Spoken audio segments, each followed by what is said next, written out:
Psikopat lan bu. Oy, kafayı vuruyor. Oscar gel oğlum yanıma. Gel. Dur. Bak ne var. Bak. Evet, parçaladığım tasma. Oscar seni Avrupa'ya okumaya gönderelim mi? Bırak lan. Orada kızlar kendi kendine öpüşüyormuş.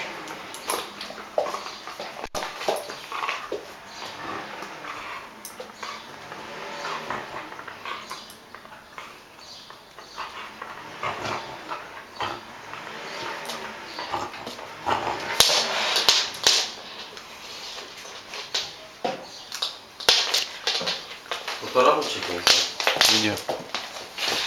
Şeye koymayacaksın değil mi?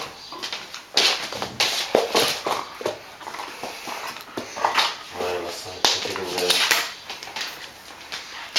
Son sigarası.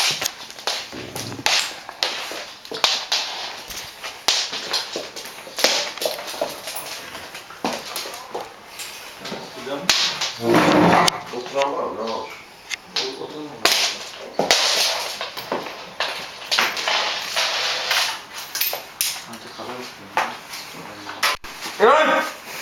Oscar. Otur lan. Otur. Otur. Kulak niye böyle? He? Kulak niye böyle? Aslan. Aslan.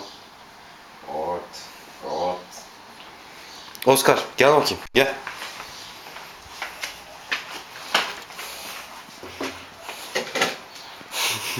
Hayır, hayır, hayır. Hayır. Balıklardan kaldı mı? Hayır. Oscar. Ha? Şşş. Efendim. Balıklardan kaldı mı? Balık kalmadı galiba.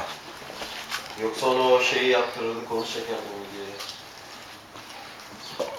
Lan haram, Allah belanı vermesin size. Bırak lan. Kanka al sen bunu. Dur bakayım ben balık vardı galiba ya. Olabilir olmayabilir.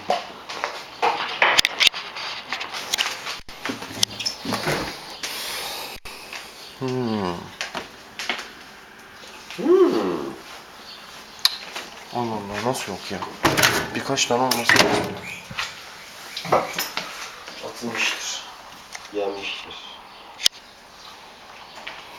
Dün çok güzel yapıyordu ya.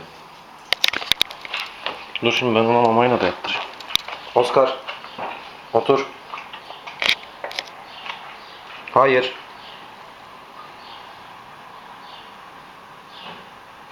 Hayır. Hayır. Aferin oğlum.